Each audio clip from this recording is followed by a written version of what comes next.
सत साहिब सतगुरुदेव की जय। बंदी छोड़ कबीर साहिब जी की जय। बंदी छोड़ गरीबदास जी महाराज जी की जय। स्वामी राम देवानंद जी गुरु महाराज जी की जय हो।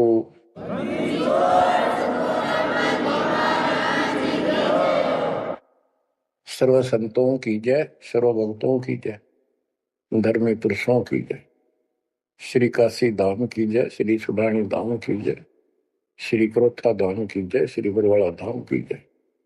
सत साहिब परम पिता परमात्मा कबीर जी की असीम कृपा से बच्चों, आज हमारे अंदर अपने घर जाने की प्रबल प्रेरणा हुई है। बच्चों, कोई भी काम है उसकी विशेष जानकारी होने के बाद उसमें रुचि बनती है। किसी प्रकार अब हमें पता चला है कि इस लोक में हम गलत स्थान पर रह रहे हैं, और आपको यह भी याद दिलाया जाता है कि ये शरीर नहीं रहेगा। जिस परिवार को देखकर हम खूब खुश हैं और होना भी चाहिए, पर ये साथ कितने दिन का है यो तक भी ध्यान देते नहीं। इसके ध्यान न देने से हम जन्म और मरण के इस महान कष्ट को भोग रहे हैं, इस महान कष्ट को झेल रहे हैं। अभी तक कोई इस तरह सच्चाई कहने वाला नहीं था। जैसे कोई यूं कह देता ना कि भाई ऐसे ऐसे हो सकता है, मृत्यु हो जाएगी, तो यूं कहा करते भाई, तो भाई ये बात ना बोला मृत्यु हो जाएगी, अच्छी बात बता। यानी यूं कहना बुरी बात मानने थे कि मुंह ना कह मौत भी हो जाएगी, कभी संसार भी छोड़ना पड़ेगा। यानी इस सच्चाई को अवॉइड करने की चेष्टा करते थे। तो बच्चों, कबूतर क्या करता है, जब बिल्ली निकट आ जाती है वो डर जाता है, उड़ने की बजाय आंखें बंद कर लेता है और सोच लेता है खतरा टल गया, तो वो उसकी गर्दन मरोड़ के खा जाती है। अब आंखें बंद करें काम नहीं चलेगा, ये तो खोलनी पड़ेगी, हिम्मत करनी पड़ेगी, यहां से उड़ना पड़ेगा, काल से बचना पड़ेगा। पहले जैसे 12 कबीर पंथ चले हैं, उससे पहले ये हिंदू धर्म, उसके बाद ये यहूदी धर्म, ईसाई धर्म, फिर मुसलमान धर्म, जैन धर्म, और ये 12 पंथ। इनमें ज्ञान तो बताया जाता था कि भक्ति कर लो, नहीं तो 84 लाख योनियों में जाना पड़ेगा, पशु पक्षी बनना पड़ेगा। और आत्मा डरती भी थी, भक्ति के लिए प्रेरित भी होती थी, लेकिन वो भक्ति शास्त्र विरुद्ध थी, शास्त्र में प्रमाणित नहीं थी, और वो ज्ञान भी शास्त्र प्रमाणित नहीं था। श्रीमद् भगवत गीता अध्याय 16 श्लोक 23 में स्पष्ट किया है कि शास्त्र विधि को त्याग कर जो अपनी मर्जी से मनमाना आचरण करते हैं अपनी इच्छा से, उनको न सुख होता है, न कोई सिद्धि प्राप्त होती है, और न ही उनकी गति होती है। या तो ये कहो कि गीता गलत और ये झूठे गुरु सच्चे, इनमें से एक को रिजेक्ट करना पड़ेगा। लेकिन गीता को कोई रिजेक्ट कर नहीं सकेगा, आखिर में इन झूठे गुरुओं को त्यागना पड़ेगा। बच्चों, परमात्मा के पाने के लिए, उस सुख को प्राप्त करने के लिए कितने कितने कष्ट झेले हम महापुरुषों ने।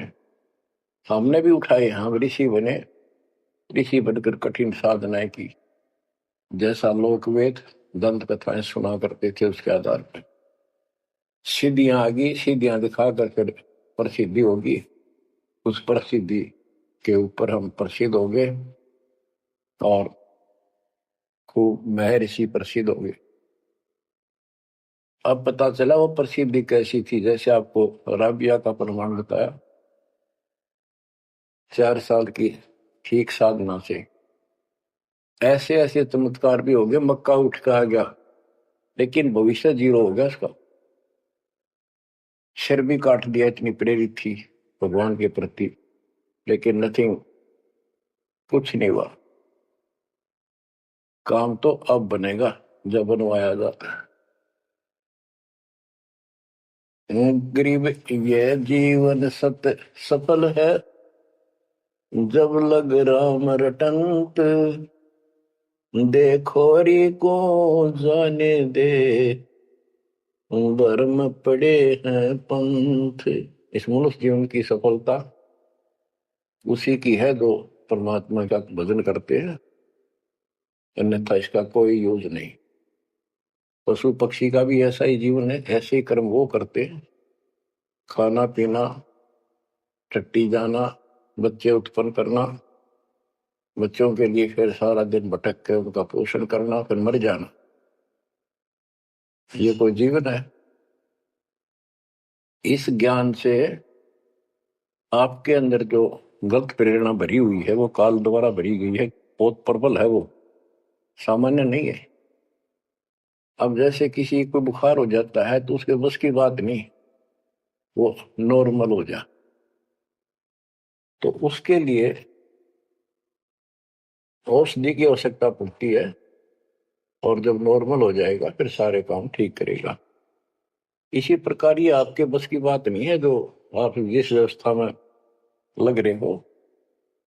ये इस ज्ञान से, इस भक्ति से आपका ये अज्ञान हटेगा, ये जिससे प्रभावित हो बुखार हटेगा, फिर आपकी लगन अदब से बनेगी, अलग से बनेगी। अगर ये भाव नहीं बना तो क्या ये जीवन अच्छा है जो आप जी रहे हो?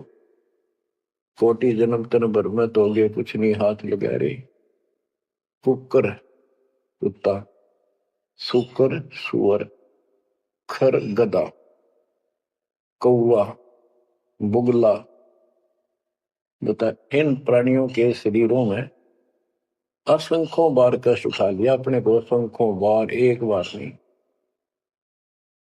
तो क्या इस प्रोसीजर को जारी रखोगे?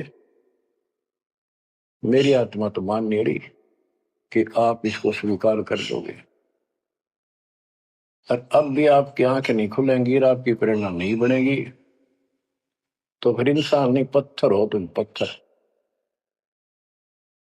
कोटि वर्ष करे संगत संतों की, पत्थर का जल में क्या बीजे, चंदन बन में रंग ला दे, एक बांस बिटन भी ना सींचे। पत्थर को जल में डाल दे, कितने गहरे जल में डाल दे, कितने दिन डाले रखे, उसका कोई असर जल का नहीं होता। नहीं, जल से तो नरम होता है पदार्थ, बाहर निकालते उसको घिसा दे दूसरे पत्थर से, ज्यों का तो चिंगारी निकलेंगी। तो पत्थर जैसे प्राणियों को किसी चीज का असर नहीं होता। ये अमृतवाणी उन पुण्यात्माओं को झंझोड़ कर रख देंगी जिनकी आंखें काल में अज्ञान से बंद कर रखी हैं। उस परम पिता के घर जाने के लिए, सुख को प्राप्त करने के लिए, गरीबदास जी बताते हैं कि मंसूर मैसूर क्यों हो गया, शरीर फांसी प्रवेश, और जाके ऊपर एती नौबत बीती। कैसा है वो देश? उस परमात्मा के सुख को, सतलोक की प्राप्ति के लिए, उसकी प्राप्ति के लिए टुकड़े टुकड़े शरीर करा दिया मंसूर अली जी ने, पीछे नहीं हटा। तो गरीबदास जी कहते वो सुख कितना होगा जिसके लिए शरीर भी खत्म कर दिया, कोई नो प्रॉब्लम। और ये शरीर तो आपका रहेगा नहीं, गारंटीड है। इसलिए बार बार याद दिलाता हूं कि हमारे ऊपर नशा जबरदस्त कर रखा काल में। ये आपके बस की बात नहीं, ये तो ये एंटीबायोटिक आपको प्रेरित रखेंगे। आप भक्ति भी करोगे, बुराइयों से बचोगे, और अपने घर जाने की प्रबल इच्छा बनेगी। जहां आशा ता बासा होई, मन कर वचन सुमरिय सोई। गिरिव नरसिंह रूप सतगुरु धरा, प्रहलाद भगत के काज, हिरणाकुश को ले गया, ज्यों तीतर को बाज। परमात्मा कबीर जी ने ही नरसिंह रूप धारण किया। ये सारा श्रेय अभी तक श्री विष्णु जी उर्फ श्री कृष्ण जी को दिया जा रहा था। जो भी है परमात्मा चाहते हैं कि किसी तरह इनकी भक्ति में आस्था बनी रहे। ये किसी को मानकर भक्ति कर रहे करते रहो, उससे मिलना कुछ नहीं, पर पिछले संस्कार से मालिक उनकी मदद स्वयं करते हैं। गरीब नामा का देवल फेरा, मुई जवाई गाय, पीड़ा मिट्टी संत की, छान छवाई आए। कबीर साहब कहते हैं, दो दिन मेरी शरण है, ताका हूं मैं दास, दास में नौकर गुलाम, और गैल गैल ला गया तो जब तक धरती आकाश। अब नामदेव जी पिछले संस्कारी थे। परमात्मा कबीर जी कहीं भी आश्रम बना के कुछ समय के लिए रह जाते हैं, एक गुरु की भूमिका करते हैं। अपने बच्चों को वहां आसपास के क्षेत्र के बच्चों को ज्ञान सुनाते हैं। कोयल के बच्चे उस ज्ञान को सुनकर, आवाज को सुनकर परमात्मा की तरफ खिंचे आते हैं, कौवे वाले रह जाते हैं। तो उसमें रंका और बंका दोनों पति पत्नी थे। एक उनकी बेटी थी वंका। नामदेव भी उसी समय परमात्मा कबीर जी के आशीष हुए थे, जब वो वासनपुर में लीला कर रहे थे। हम ज्ञान सुन लेते हैं, सारी बात करते हैं, पर अपनी जो पूर्व प्रेरणा है, पिछले जन्म के संस्कारों से भी हम बाज नहीं आते। अब नामदेव जी जा रहे थे, एक मंदिर में आरती हुई थी, ब्राह्मण लोग आरती कर रहे थे, और उसके ऐसी धूम चढ़ी कि वो भी मंदिर में पहुंच गया। हाथ में जूते निकाल लिए अपने, जैसे ये बजाते हैं ताल, उस तरह बजाने लग गया। घंटी बजाते हैं और बजाता बजाता आरती में मगन होकर उनके ब्राह्मणों के बीच में पहुंच गया। यानी पत्थर की मूर्ति के सामने पहुंचना चाहा। पंडितों ने पकड़ कर उसको मंदिर के पीछे फेंक दिया। ये शूद्र छोटी जाति का समेत दूसरों आ गया, हमारा धर्म भ्रष्ट कर दिया, हमारे भगवान को इसने रुष्ट कर दिया। वो तो फिर भी पड़ा पड़ा मन की आरती कर रहा था, लो लगी थी दाता में। तो परमात्मा उस मंदिर का मुंह नामदेव की तरफ कर दिया, और पंडित पिछली साइड में खड़े घंटी बजा रहे थे। आश्चर्यचकित हुए।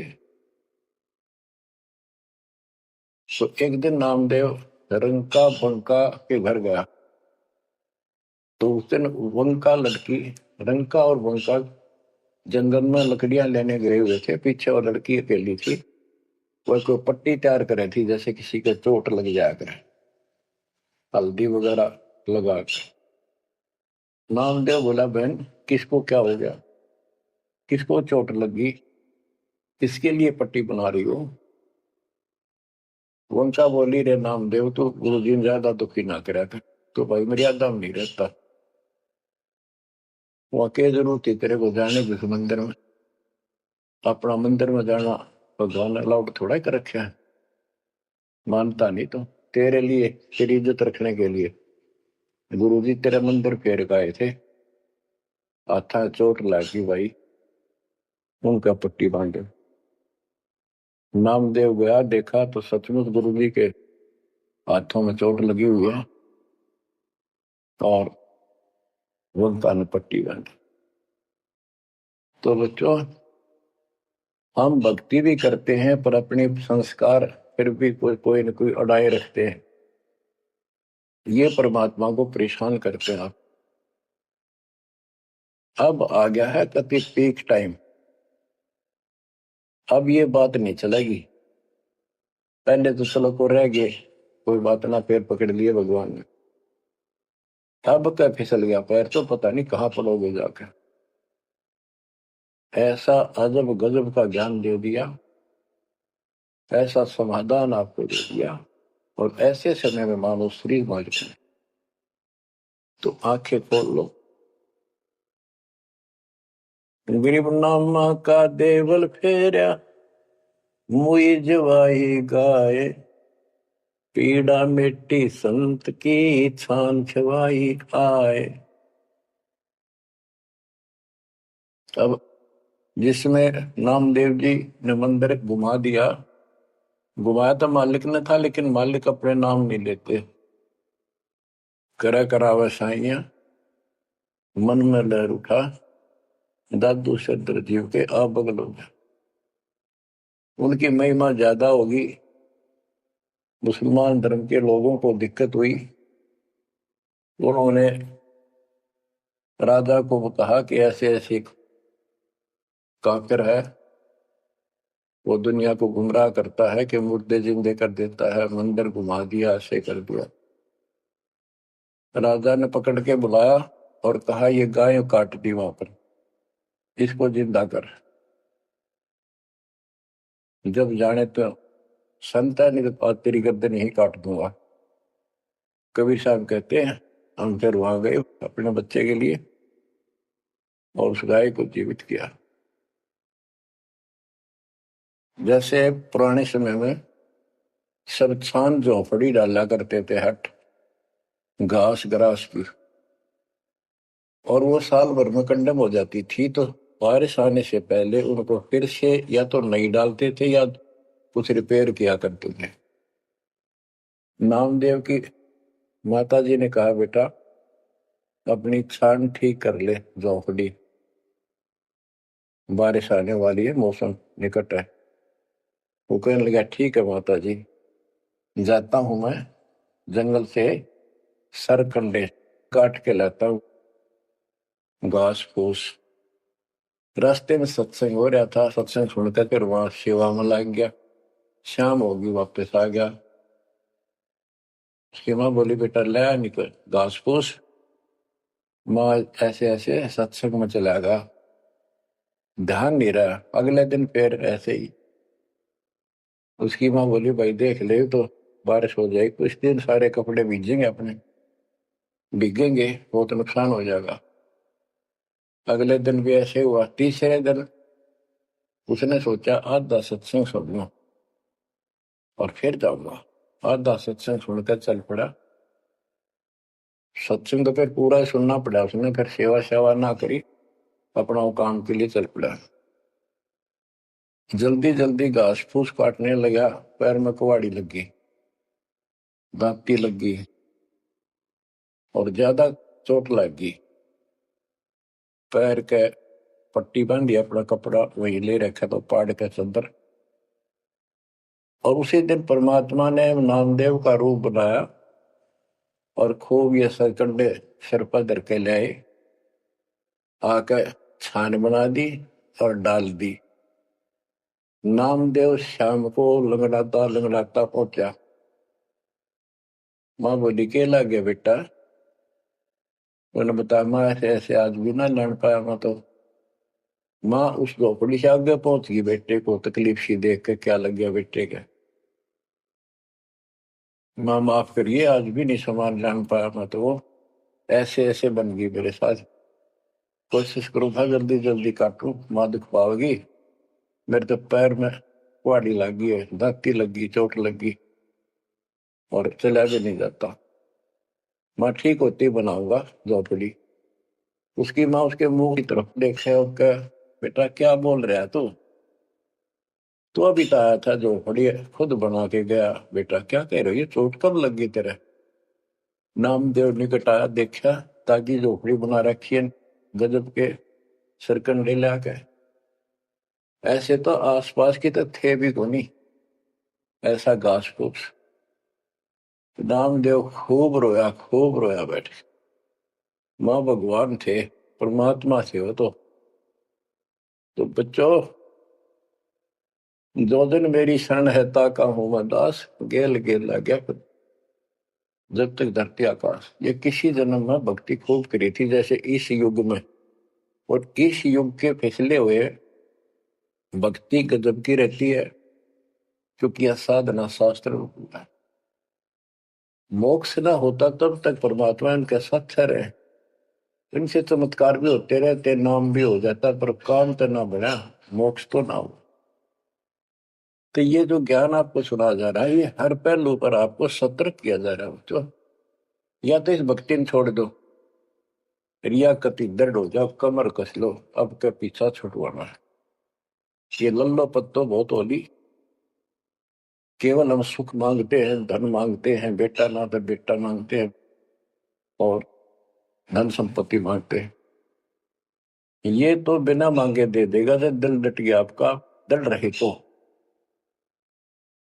कोई भी काम है दृढ़ता के साथ होता है। कबीर साहब कहते हैं, कबीर धीरे धीरे रे मना, धीरे सब कुछ हो, माली सींचे सौ गुणा, फिर तो है फलो। आज पौधा बोया है आम का, अगले दिन नहीं लगेंगे फल उसके, महीने 20 दिन भी नहीं लगेंगे, वर्षों उसकी सेवा करनी पड़ेगी। एक बार पेड़ बन जाने दो, फिर देखना आपको छाया भी और फल भी इतने देगा, आप भी खाइयो, रिश्तेदारों को खिलाइयो। इसी प्रकार इस भक्ति रूपी पौधे को पेड़ बना लो। दास देख रहा है, दास ने शुरुआत जब की थी, उनकी क्या स्थिति थी मेरे भक्तों की। वो डटे रहे, टिके रहे, आज हर तरह से उबारा है, संसार से न्यारा है, और मोक्ष मिलेगा, जो जन्म मरण का कोड कटेगा। गरीब कबीर के सो बंजारा हुआ, आप भक्ति के हेत कंकर वोई जान के, धना भगत के खेत। धन्ना भगत जी बहुत जबरदस्त भगत थे, बहुत जबरदस्त लगन लगी हुई थी उनकी। दया भाव संत में होती है। बारिश हुई, सभी किसान ज्वार बीजने चल पड़े, और धन्ना की पत्नी ने भी ज्वार दे दी, 5 किलो, पहले खेत में बो के आओ।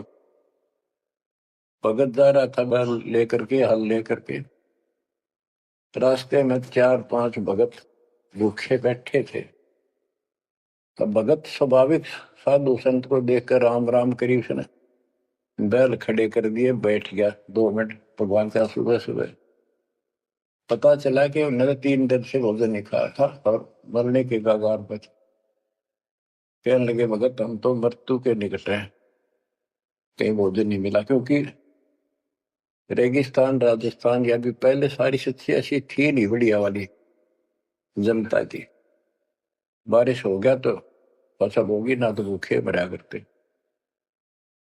तो भगत जी ने सारे के सारे ज्वार रख दी उसके उनके आगे, बीज, वो मरे थे भूखे, सारी खा गई।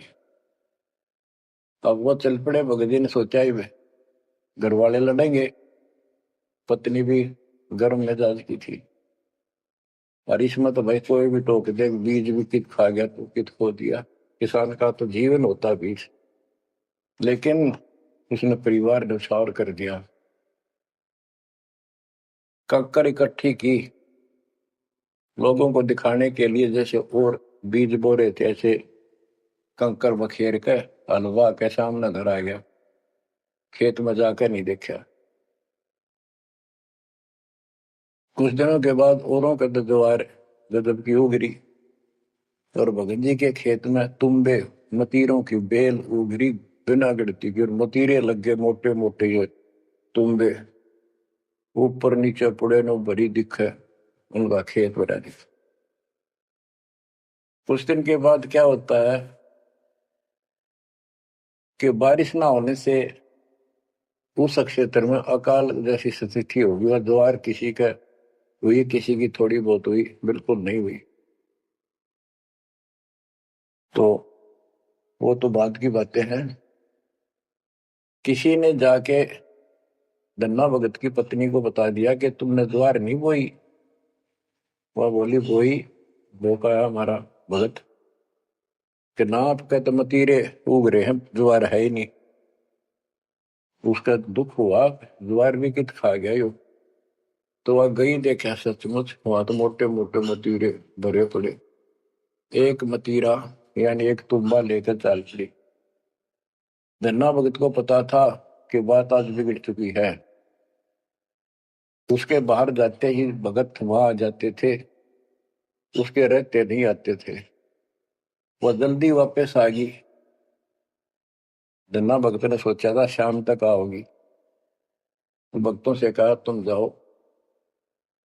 बात आज गड़बड़ है। सिर पर मतीरा रख रखा। ताते उसने मतीरा सिर में मारा धन्ना भगत का। धन्ना भगत जी ने थोड़ा बचाव किया तो धरती में लगकर फूट गया। फूटते उसमें ज्वार निकली जैसी बीज की साफ सुथरी भेजी थी। अब भगत जी तक टेढ़ा पड़ा, सिर बचाया, और वह देवी देख रही थी, कभी धन्ना भगत को कभी ज्वार को। तो वह बोली ये कहां से आ गई ज्वार इसमें। धन्ना भगत नहीं बोला। वह फिर खेत में गई, वह ज्वार उठाकर अंदर रख ली।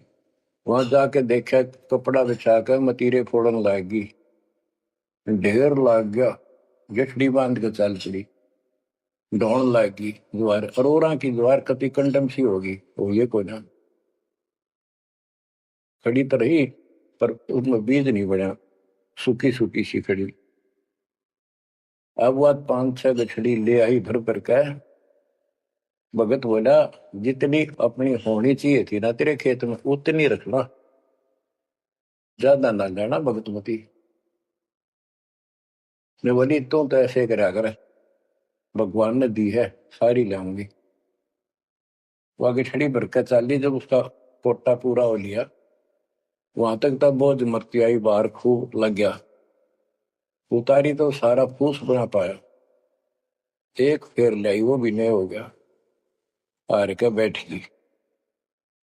फिर धन्ना भगत के खेत में तुम्बरों से द्वार निकला, गांव इकट्ठा हो गया। भगत बोला भाई अपनी बांट लो थोड़ी थोड़ी, तो सारे भूखे मर तो बच जाएगा गाँव। तो सब ने अपने हिसाब का थोड़ा थोड़ा ले लिया, और फिर भी उबरती रहेगी। बच्चों ये बातें कोई बनावटी नहीं है। जिनने भगवान के ऊपर समर्पण किया, जो भगवान पर समर्पित हुए, भगवान ने कभी उनका मारा नहीं। चारों युगों को देख लो हमने किसका रखा मार। तो बच्चों ये महापुरुषों की जो कथाएं हैं आज अपने काम आऊंगी। आप एक बार लग कर देखो इस मार्ग में, कोई जगह नहीं रहेगी आपको अगर मगर करण की स्मरण को कति परमात्मा हर तरह से संतुष्ट कर देगा। दास अपनी एक कथा बताओगा। हम सुनते थे कि द्रौपदी का चीर बढ़ा दिया भगवान ने, पर ये नहीं पता था क्यों बढ़ाया था। वो तो अब इस तत्व ज्ञान से निखार हुआ कि कबीर परमात्मा ने एक लीला करके उसका लीर ग्रहण किया कपड़ा, पर उसके कारण बढ़ा था। तो किसी को कहते वो मानता नहीं था ये कोई बात है, कैसे हो सकता, ऐसे नहीं हो सकता, वैसे नहीं हो सकता। हम भी मानते थे कि चल ना होगा, पर भगवान तो है और बहुत काम कर रखे हैं। और मन मानता था भगवान कुछ भी कर सकता है, क्योंकि आस्था जब भी बनती है जब ये भावना बढ़ जाएगी परमात्मा जो चाहे वैसे कर सके। इम्पॉसिबल वर्ड नहीं है उसकी डिक्शनरी। आपको बताता हूँ, नाम ले लिया, 2-3 साल हुए थे बस। 1988 में नाम लिया, 1989 की बात है। तो एक मकान बनाया ऊपर, मकान बना रखा है, उसके ऊपर एक गैलरी ही पे पूजा स्थल बनाया 5.5 बाई 15 फुट का। उसमें एक गली में झांकी थी, खिड़की और विंडो, और एक अंदर आंगन की तरफ क्रॉस वेंटिलेशन बढ़िया था। तो जल्दी के कारण मैं बने बनाए वो लिया जंगले पूजा स्थल, 2 मांझ कर उनको पेंट पेंट करके लगा दिया। उनमें शीशे भी लगे हुए थे। एक शीशा टूटा हुआ था एक शर्फ खिड़की का, वो डबल होते। मैं ये चढ़वा देंगे बाद में, जल्दी काम हो जाएगा। वहां मैंने ये भक्ति बोध छपुआ कर रखी। कि गुरुजी आएंगे, उनको सौंप दूंगा, वो आगे भक्तों को देते रहेंगे जब कोई दीक्षा लेगा। ऐसे सेवादास करने लगा। क्या हुआ कि उस जो शीशा फूटा हुआ था उसमें के चूहे बढ़कर उनको काटने लगे। और उस समय क्या था, जब वो जंगले लगाए तो जाली ले आया था, ये एक लोहे की जाली जो मच्छरों से बचाने के लिए खिड़कियों को लगाई जाती है बाहर की साइड। और वो गलती से वो गलत काट के दे दी। मैं वो साइज लिख के उस लोहे की दुकान पर दिया, भाई ये काट के तैयार कर दे, इनका बिल बना दे। मैं और सामान लेकर वापस आया, उसने बांध के लपेट कर रख रखी थी। मैं उठाकर चला आया पैसे देकर। आके मैंने कहा ले भाई लगाओ। तो ये बड़ा लड़का, अरे को वहां किराएदार रहता था, वो बोले हम लगा देंगे। कील क्या सारी ला रखी थी, उन्हें सीढ़ी लगाई। मैं तो चला गया उनको कह के, सामने आ तो कोई नहीं लगा रखी। पूछा भी कारण क्या था, क्यों नहीं लगाई। उन्होंने बताई कि छोटी है, बराबर में छोटी रहेगी, कम से कम 9 इंच छोटी है। वो लिखा था मैंने 3 फुट 9 इंच, उसने 3 फुट काट दी। या नौकर ने देख कर किया, गलती लगी जैसे हुई। फिर मैंने सोचा भी छोड़ो भाई, अब किसके साथ मत्था मारे जाकर, वो कोई तेरी गलती है, आपने यही साइज बताया था। मैं इस चक्कर में नहीं पड़ा करता। मैंने वो उठा कर स्टोर में डलवा दी। एक सीजन बारिश का ऊपर का उतर गया। फिर वो नित्यनेम छपवाई पुस्तक, फिर उसमें चूहे बढ़ने लगे। कपड़ा बांधा, कपड़ा काट दिया। ये मन में था कि वो जाली तक पूरी है नहीं। फिर दिमाग में आई, भाई ऐसे करो, इस एक खिड़की में दिक्कत है, इस जाली को ऊपर नीचे करके दोनों को एक में सेट कर दो। तो वही दोनों किराएदार, ये बड़ा लड़का, ये छोटा ही था, 14-15 साल का। तो मैं उनको कह के अपनी ड्यूटी पे चला गया। इनकी माता जी ने, नारों ने, वो वहां से निकाल के जाली स्टोर से नीचे डाल दी, भाई लगा दियो। इन शाम सी न लाई किता। मैं ड्यूटी से आया शाम को 5 बजे। मेरे तो वही बात खटक रही थी, इन लगा दी होगी बच्चा ठीक से ना, मैं आप लगाऊंगा साथ लगकर। मैंने देखा एक जाली नीचे पड़ी, एक ऊपर लगा रखी, उसी पे जो शीशा टूटा हुआ था गिलास। वो गिलास लगवाने का टाइम नहीं मिल रहा था, क्योंकि दूर मेरी ड्यूटी थी, कौशली साइड में 77 किलोमीटर जाना था। ये ऐसा था ही, जुगाड़ करना चाहा था मैं, कर दे फिर आराम से कर लेंगे। तो मैंने अनारों से पूछा कि ये जाली लगा दी उन्होंने। फकीब ला के गए, सुबेरे की कह रही थी भाई ला दे, पर ध्यान नहीं दे रहा था यो, लापरवाह। देखा गाने वाला पापा ने फटाफट बुला कर नींद को लगवा दी। मैं बोला जाली ये और ले आए क्या ये? बोला नहीं और तो नहीं है, ये तो वही है जो ऊपर डाल रखी थी स्टोर में। मन ने ये सुबह आपके दाते को कह दी कि भाई ये रखी, लाओ जब ला दियो। मुझे विश्वास नहीं हो रहा, तो सच्ची बता, ये बदलवा तो नहीं डाय इसको? वो बोली बदलवा की थी तो लाई मुश्किल तो है, बदलवा का कित सही हो। मैं हैरान, मेरा विश्वास नहीं हो रहा कि एक पूरी हो ही नहीं सकती। पूरी होकर के भी 6-7 इंच नौ लटकरी बराबर मुड़ के, 9 इंच वो बड़ी और 6 इंच और एक्स्ट्रा उसी साइड। दूसरी देखी, दूसरी भी नहीं।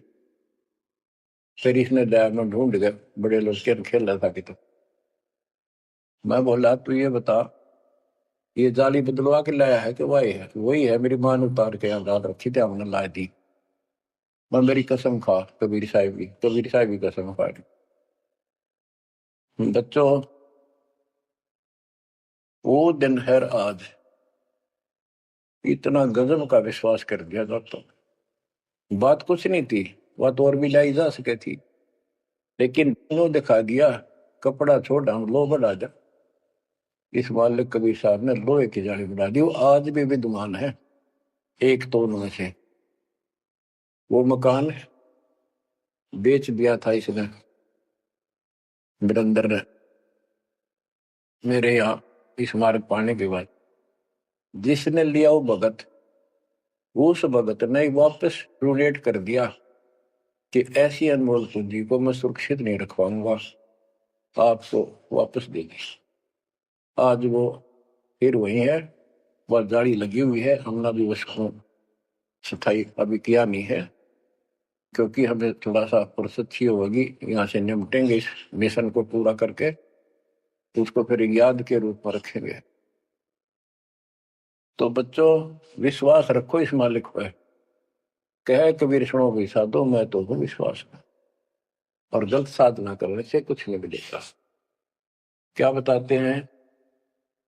गरीब कबीर के सो बंजारा हुआ, आप भक्ति के हेत काकर बोई जान के, धन्ना भगत के खेत। वहां काकर से अन्न हुआ, कंकर से। वहां काकर से अन्न हुआ, वहां केसों से हुआ कबीर। वार पार पावे नहीं गति कुछ गहर गंभीर। अब नकली गुरुओं के कारण ये सारा अध्यात्म ज्ञान नष्ट होया पड़ा था।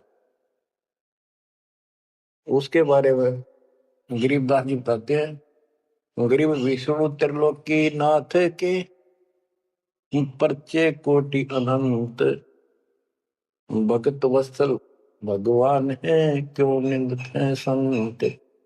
यानी भगवान में आस्था बनाए रहने के लिए परमात्मा ने इन पर विष्णु जी को निमित्त बनाकर लीलाएं की। कहते इनको विशेष वो ना समझो, ये भी अच्छी आत्मा है, तीन लोग के नाथ है। अब जैसे कोई मंत्री है, उसकी भी पावर होती है, उसको ये कहना तो कुछ नहीं है, प्रधानमंत्री सब कुछ है, ये तो लड़ाई वाली बातें हैं। ये तो सतीथी बताई है, इनकी इतनी औकात है, इतनी ताकत है, उनकी इतनी है। इनसे हम दूर नहीं हो सकते और इनको एज ए ईस्ट पूज भी नहीं सकते कि ये करतार बने हुए हैं अपने आप। ये वो करतार नहीं जो होना चाहिए। गरीब करता ऊपर चोटे है, कहते हैं करतार, मूल लह नहीं मूर्खा गिनते हैं क्यों डारे। ओए होए, कि जितने करतार अपने आप बना रखे तुमने, राम कृष्ण विष्णु, ये फिर कितने बना रखे। कर्ता ऊपर चोट है, जो एक करतार को छोड़कर अन्य जो कर्ता बनते हैं उनकी दुरुक्ति होती है।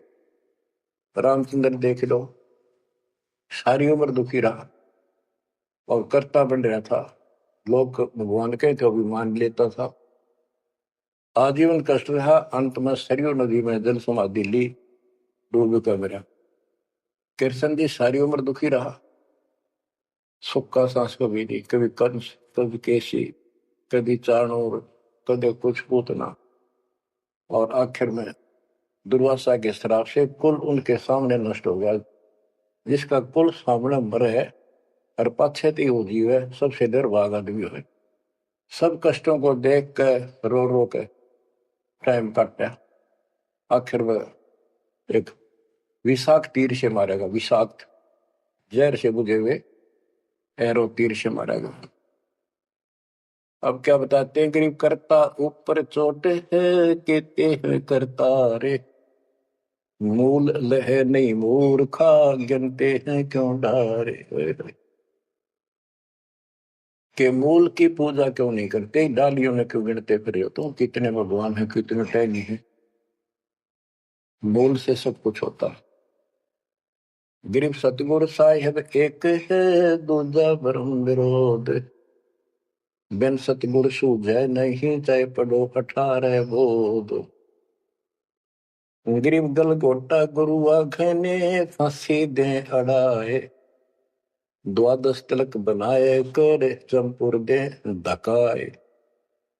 कि ये इंसान का नाश करने, मनुष्य जीवन को बर्बाद करने वाले ये बाह्य दिखावा करके द्वादश 12 तिलक बना लेंगे, कंठी माला पहन लेंगे, लाल कपड़े बड़ी बड़ी दाढ़ी मूछ उछालेंगे या घुटन घोट हो जाएंगे, मूड में डालेंगे। ये गड़गोटा है, ये काल की फांसी लिए फिर रहे झूठी साधना करवा के।